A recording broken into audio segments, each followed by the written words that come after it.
guide for today. So this will be an English tour, right? No other dialects because I cannot speak Chinese, Japanese, Russian, and Korean. Okay, only speak English, Tagalog, and English Deutsch. Alright. So I know that you are excited to take photos, but again, please bear with us because we're going to spend time 45 minutes to 1 hour. Okay, after that, you are free to take photos as much as you can until 6 p.m. Alright? So the helmets are for inside the museum because we are installing new artwork. So this is for our own safety. Don't worry, they are cleaned and sanitized. And you can adjust them from behind. And if you're uncomfortable to wear them outside, you can take them off. However, once we get inside the museum, please always wear them.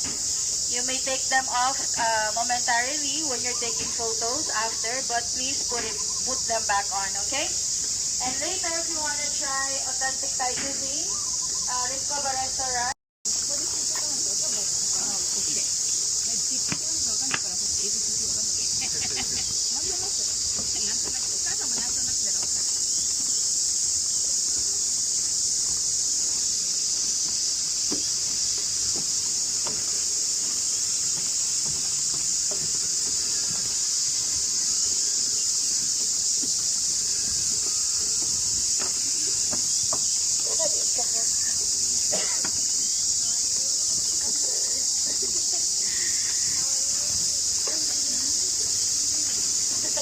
Place of our artist team.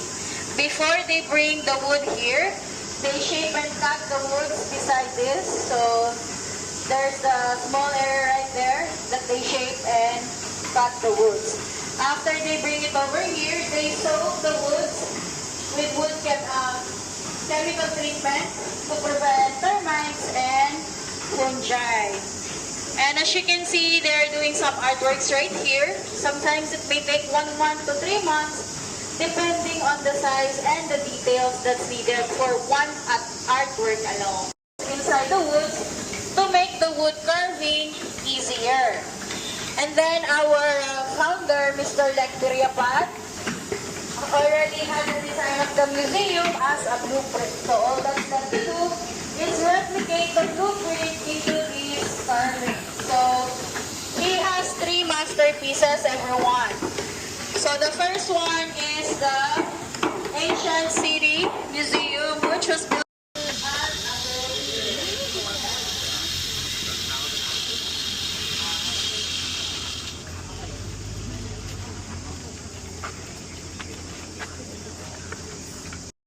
measuring 100 meters by 100 meters is called Chaturamo, or inspired by Pratinang San Pedrasan or the Royal Palace of Delhi. It is 2,115 square meters in size, and there were a total of 170 pillars in and outside the museum. So everyone, this is not a temple, okay? Again, this is not a temple. It is only a contemporary art museum that came from the Ratanakosin era, which is a combination of contemporary art from various countries.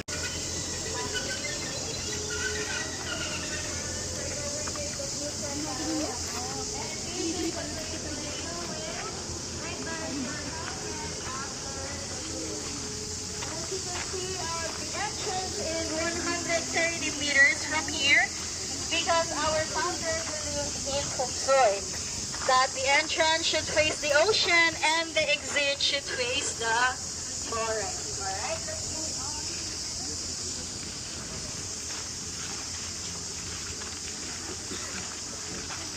Alright.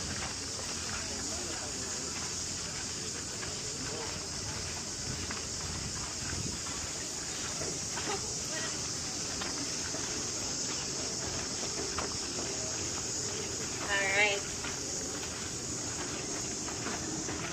Okay, everyone. So, our museum is divided into 3 main parts: the base, the bodybuilding, and the roof. The roof has 5 layers, and each layer has special feature that consists of the 5 spires of human duties, which was advised to you or informed to you in the at the viewpoint. So that's the bodybuilding, which is consists of the windows, the vents, and the balcony. And the base is divided into 2 parts. The first one that is plain, this is what we call the baseboard. And the second layer is decorated with a lion's leg, or what we call singha leg. And the gap between each base are the Thai traditional cultures. So these Thai traditional cultures, they use it to connect people in the past to live harmoniously and peacefully. So everyone, let's move a bit forward.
Okay, welcome to the first truth, everyone.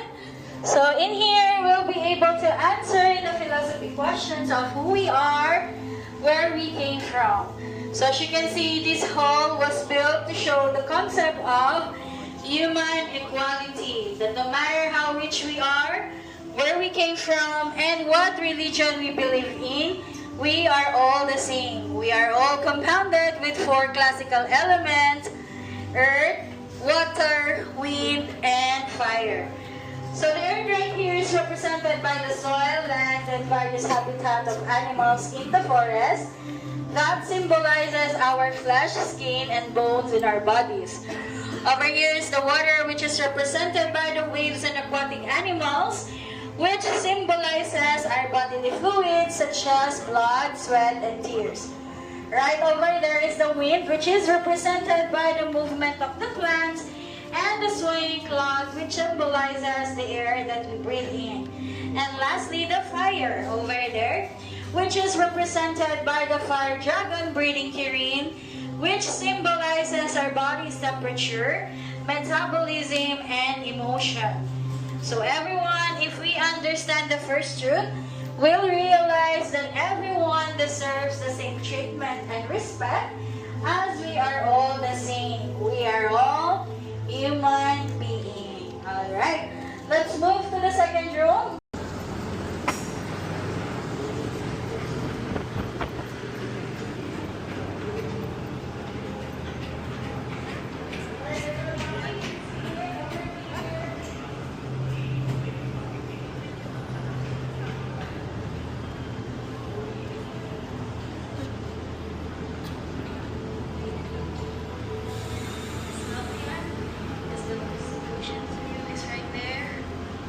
We have forest on the other side.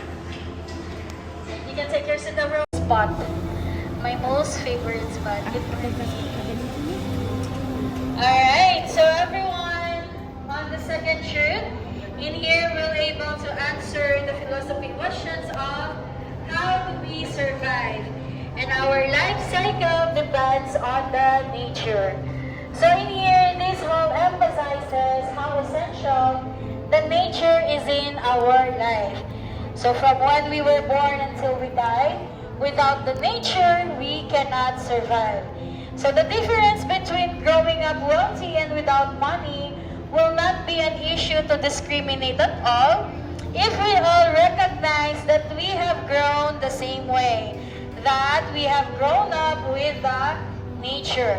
So the sculpture of men and women above represents our parents who gave us birth, while the ceiling refers to the universe. Over there is Tokatan, which is the mother of earth, that symbolizes our food and habitat. Over there is the sun, represents the sun figure that provides us light and heat, while the moon influences the ocean's tide. So the day when we were born, from Sunday to Saturday, or the stars on those corners, indicates our unique personalities. So the curvings as well that you can see between the windows, right over there, every window has one. So that conveys the story of Lord Krishna, that has insights and mottos that are easy to understand and that can be applied in our daily life. So again, if we understand the second truth, we'll realize how nature importantly relates in our life. Come a little bit closer, everyone. Okay, can you still hear me at the back? Am I still audible? Alright. They're not answering. Is that a yes or a no? Okay. So everyone, the third truth is the end of life. So at the center of the museum is where the Buddha's relics are enshrined. So it depicts the concept of we are born to die and nobody can escape death. Thus, impermanence is what defines life. The only imprints that we can live in this world is our good or bad actions. So inside the throne, as you can see, there's no decoration. So that means that when we were born, we came with nothing. And when we die, we take nothing with us. So that reminds us the emptiness of life. Yan ay? So the relics of the Buddha reflect that even the Buddha himself could not escape death. However, what he left to the world is his philosophy to follow. So if we understand the third fact, it will help us develop consciousness of life and reduce our desires. Later, you can check the relics right here. Just remove your shoes and slippers. So the relics that you can find here are the bones, nails, and Buddha's leaves. Okay?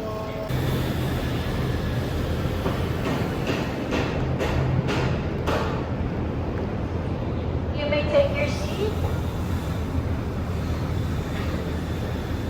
Okay, so this is my most favorite part of the museum because side by side I can see the ocean and part of the forest. So there's a man-made forest over here and there. Right? So whenever I see the ocean, it comes to my mind. Maybe that's why I'm now here. It's actually my 1 month and 2 days right now. So if you want to apply, you can join our. We understand the concept of life, that when we die, we take nothing with us, and only our virtues remain. This hall invites everyone to reflect on those people who passed away, honoring their legacy. Alright, so these exhibit sample of great individuals who have left a profound impact onto this world. So their passing does not change what they have done to this world, especially their philosophies in life, which still sits with many of us until today. So their philosophy and lifestyle principle are their life goals, which is the creation of good things to the society. Over there, everyone, is Avalokitesvara, Manchuzi, and Deva. So they are a symbol of suppression or overcoming of evil defilements by using goodness. Over there is Lao Tzu. So Lao Tzu is a symbol of person who lives harmony with nature, including balancing nature with virtue. So Lao Tzu saw that many people encroach upon nature, and when nature was destroyed, it will affect the well-being of all of us. So right there is Confucius. I know that you know Confucius' main philosophy, which is the Golden Rule. Take us on a journey in exploring our own life purpose. So certainly each and every one of us has a different life purpose. Therefore, we hope to be a small part in helping you find your own through the outside show. So these are the self-development stories that we have right here. So the first one is people you choose to associate with determines a lot of where you're going in life. So in there, it is represented by two men swarming a man, which conveys the relationship of a bully who will lead us to do bad things. And the below picture tells us the story of a young man holding a Bible, which is spreading philosophy and knowledge to those people who sits around. So it communicates to the graduate who will lead us to become better. Alright, let's go forward over here. The man's it. In there, it is represented by an old man with a friendly face, and the others are bringing garlands to show their respect. So the garland used to worship has many good meanings. It is a symbol of hearts instead of apologies, and a blessing to those respected adults. Over there is surround yourself with people who empower you to become better. So in there, it is represented by a group of people with happy and friendly faces. So being in a good environment influences our own attitude and behavior positively in helping us grow. And a positive mindset influences or enhances both our mental and physical well-being. Alright, let's move forward. Get closer.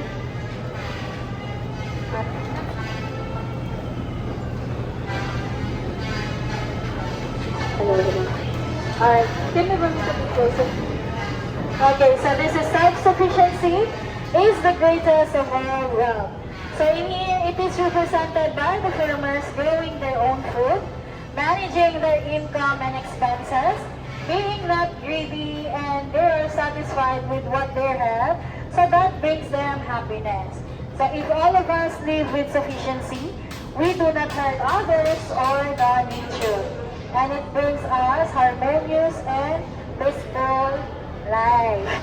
Over there, it's kind of dark, but that is learning is a treasure that will follow its owner everywhere.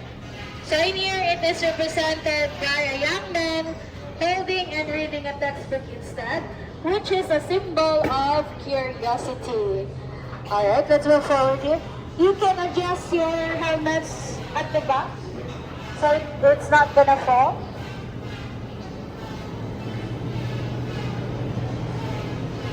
Alright, I'm hoping no one will have stiff neck after the tour because right here we're always checking. Okay.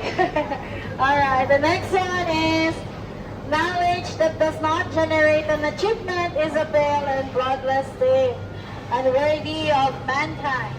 So in there, it is represented by a group of people who has the expertise in wood carving to come and carve sculpture for the community.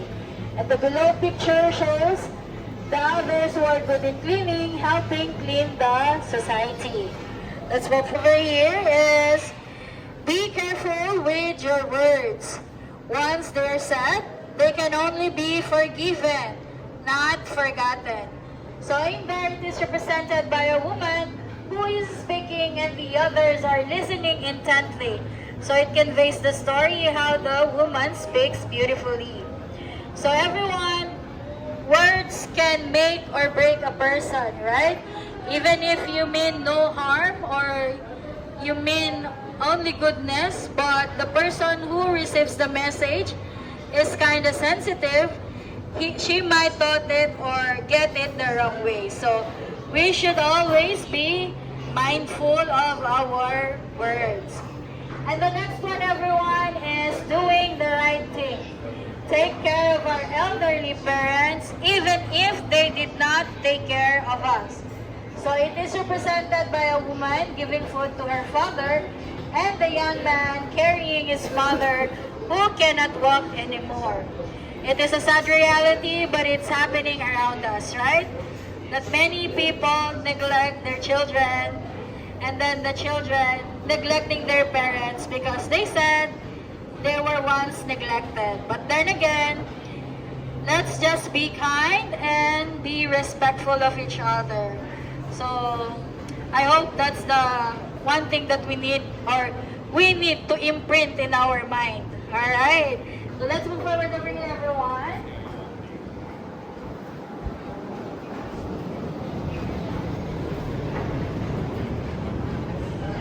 Oh, it's raining. It's raining. Okay. So that means it's a blessing. Because here in Thailand, it's rare to experience the rain. And we like it. Alright. So right there is all kids need is a little help, a little hope, and somebody who would believe in them. It is represented there by the parents holding their children. It is showing how they raise their children with love and care. Over here is also my most favorite line. Alright everyone, couples, partners. So it says right there, a real life partner accepts our past, supports our present, love us, and encourage our future. So in there it is represented by the husband holding his pregnant wife, or the wife prepares food for the husband. So even if we're mad to our partner, do not neglect them. Always communicate if you don't want or if you are mad at each other. Do not sleep until you make up, okay? And then of course, always respect, understand each other, alright? And also, a happy life is a happy life, yeah? A happy life is a happy life. So, that's good. Alright, let's move forward.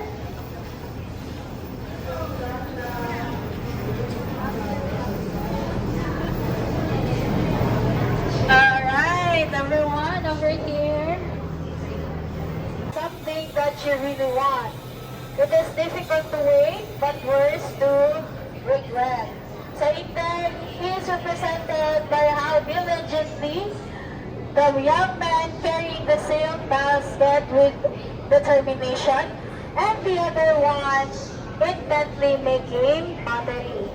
And the below one is the strongest people make time to help others even if they are struggling with their own problems. So it is represented by the man handing out food to the poor and to those who lack food.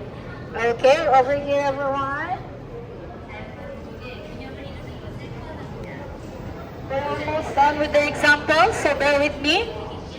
Right over there is success without honor is worse than fraud. So it is represented there by an honest occupation that brings goodness to the society, which is reflected by the doctor treating the patient. And the below picture is actually a timely one. It is drug addiction is a special kind of hell. It takes out the soul of the addict and breaks the heart of their loved ones. So it is indicated or represented by the parents and children who's escaping the group of people who are scheming and intoxicated. Alright, let's move forward here.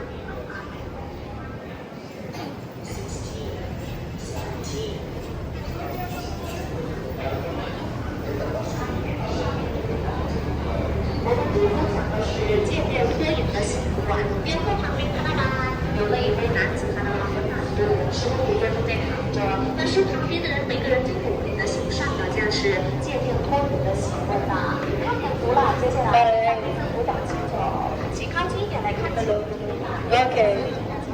So that one, everyone, is putting off an easy thing makes it hard, and putting off a hard one makes it impossible.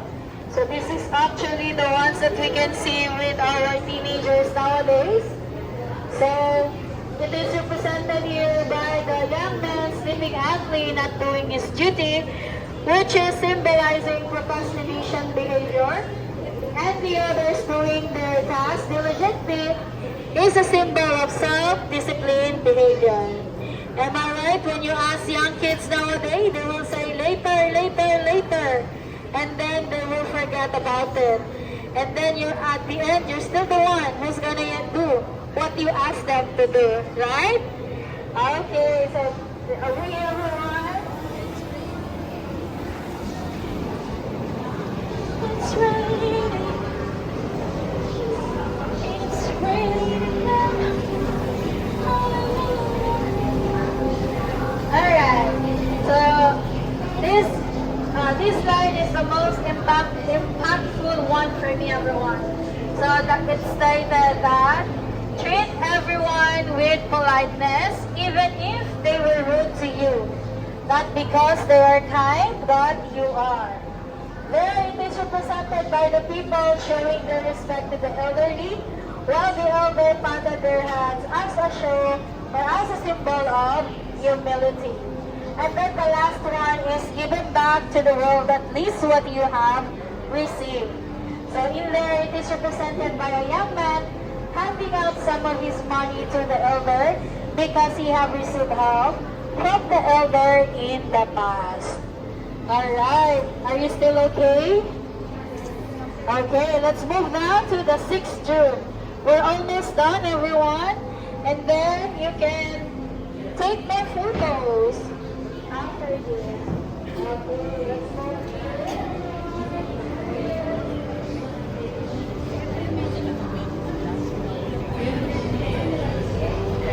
Okay, let's move.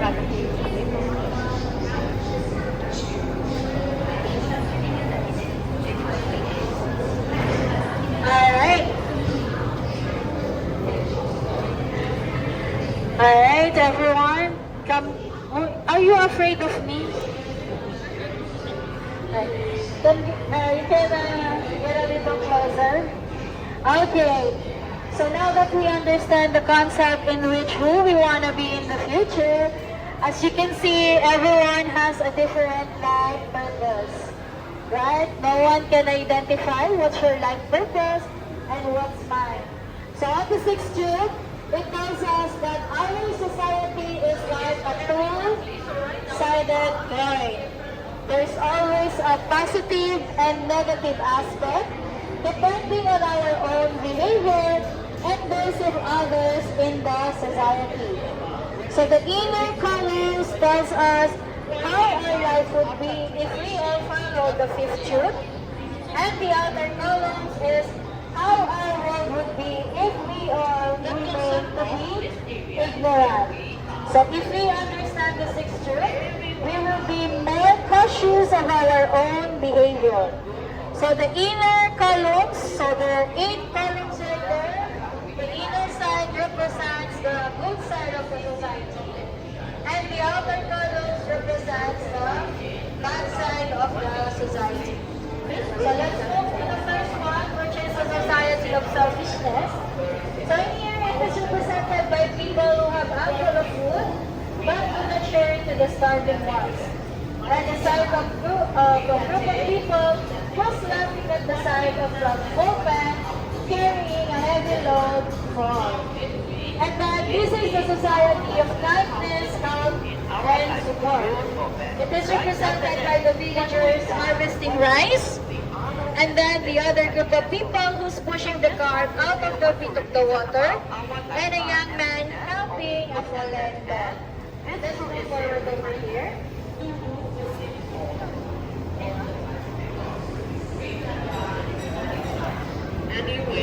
Any situation,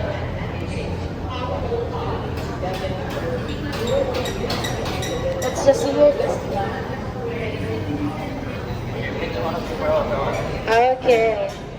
So everyone, this is the society of goodness and pride. So as you can see, that's not Thai massage, okay? It's not Thai massage. So this is the people who are harassing and physically attacking those people who cannot fight with satisfaction.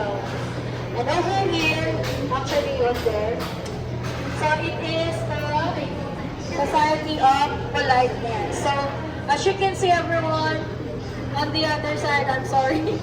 So it is a group of people who's remembering the nobility with respect. Alright, and then over here is the Society of Disrespect. So it is a group of people who's martesi, gossiping, insulting, and mocking those people with lesser status. And then over here is the Society of Mutual Respect. So everyone shows their appreciation and gratitude to everyone, even if they are different races. Okay, let's move forward over here.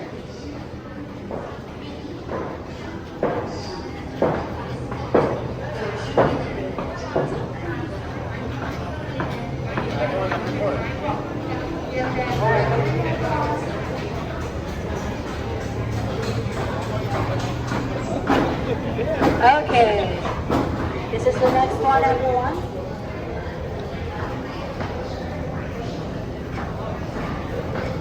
Alright, so everyone, this is the Society of Discrimination. So in here, they are quarreling because they have different ideas, beliefs, and values. So in here is the Society of Listening and Accepting Differences. So same as the respect in here, they are giving good friendship even if they have different races. And here is the Society of Bias. As you can notice, everyone here, it is represented by a beautiful, strong bridge that was made for the people in rank to use. And with bamboo-looking bridge over here was for the villagers. And this one is the Society of Justice. So it is represented by a man sharing his property to his children equally, and the meaning of the split is to avoid misunderstanding and jealousy to each other.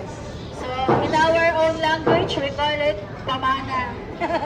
Alright, sana all. Alright, let's move over here.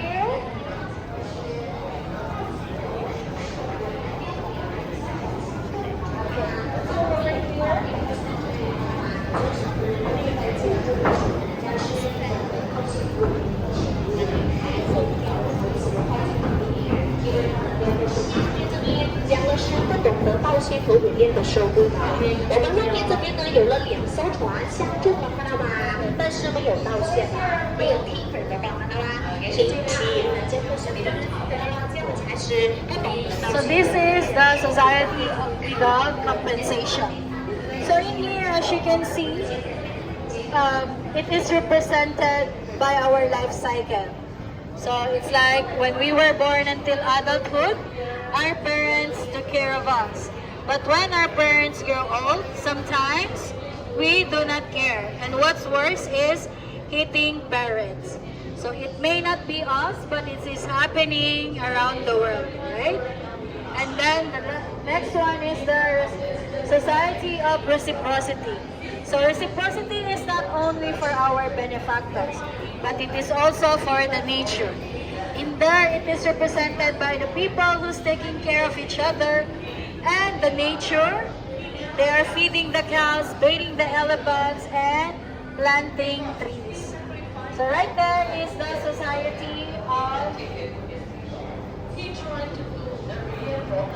Intolerance and Non-Forgiveness. So in there, everyone, it is represented by people who's quarreling because of the boat collision accident. And image of a young man smashing things without remorse. And that's actually a wife hurting physically the husband. But don't do that, people, okay? Do not hurt even if it's your wife or your husband. Okay, so over here is the Society of Apology and Forgiveness. So in there, it is represented by people who's helping each other because of the boat collision accident. And then there's an image of husband and wife asking forgiveness to the merchant because they caused trouble. And then the merchant forgave them with a friendly face. Okay? Let's move on to the last one over here. Okay. So everyone, this is the last column. So this is the society without unity, help, and support. In here, it is represented by the chaos in the community. They are quarreling and they're showing unfriendly faces, not helping those who needed help.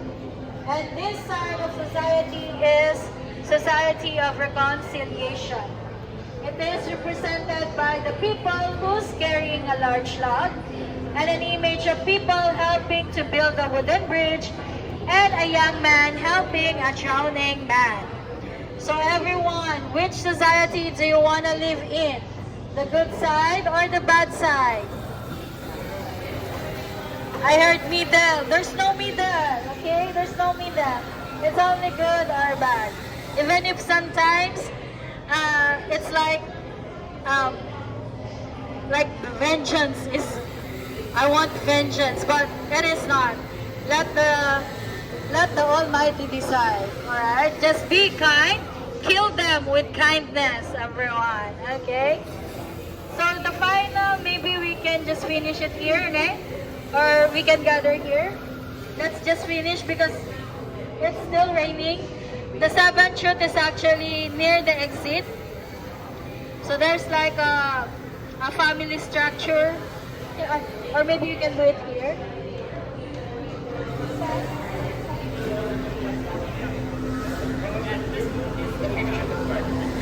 Of the society. So again, now that we understand who we are, where we came from, what's our life purpose, and how do we survive, and how our world would be if we started to do good things to other people.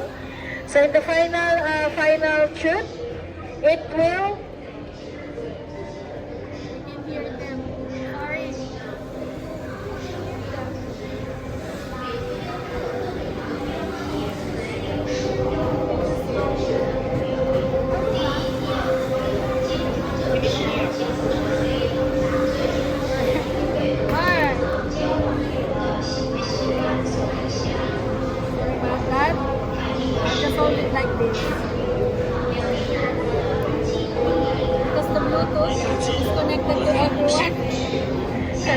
There you go. Can you still hear me?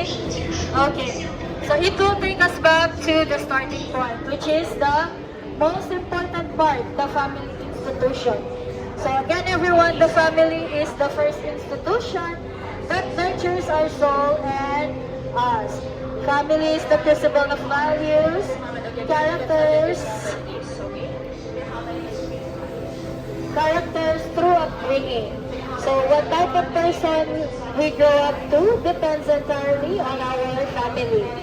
So the family structure right there in the middle of the road would want us to remember the sacrifices of our parents and our benefactors. So family is not only those our parents and siblings.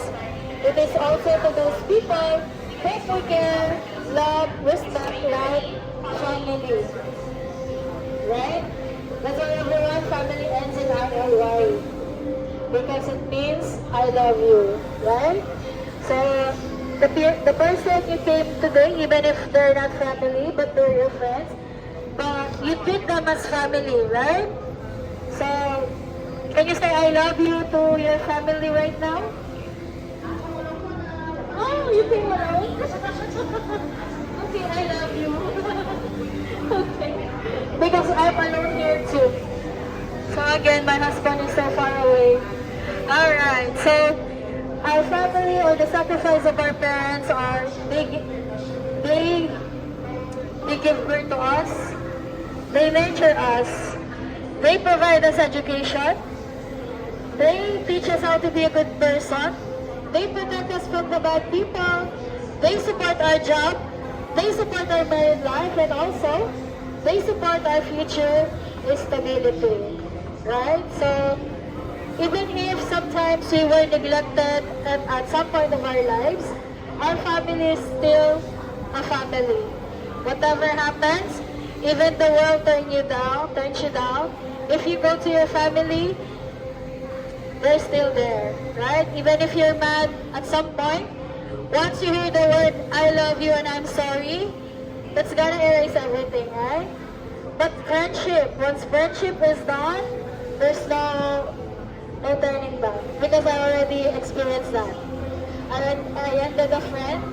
I ended it with a friend because we're not in the same rhythm anymore. Like he went to a different path, which is the path that I could not take. Alright. So everyone over here, I'll give you the handouts.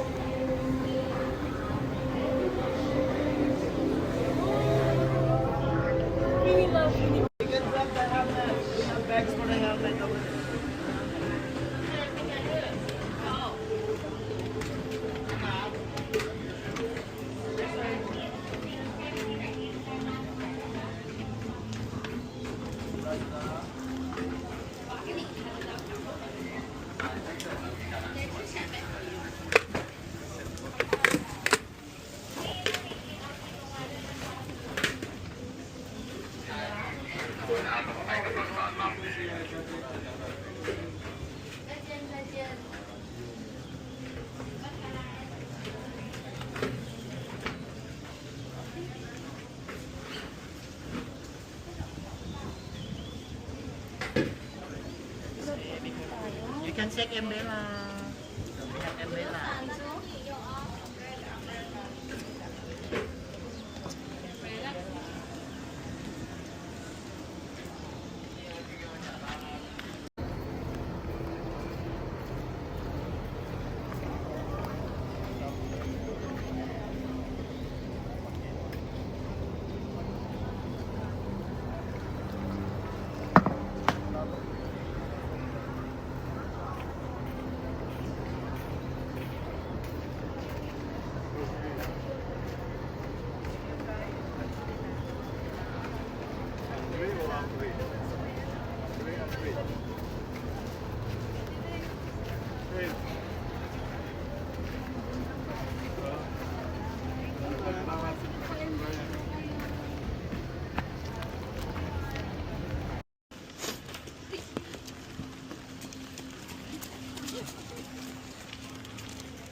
Kanopi, no? Ah, thanks. Kanopi. Okay. Sorry.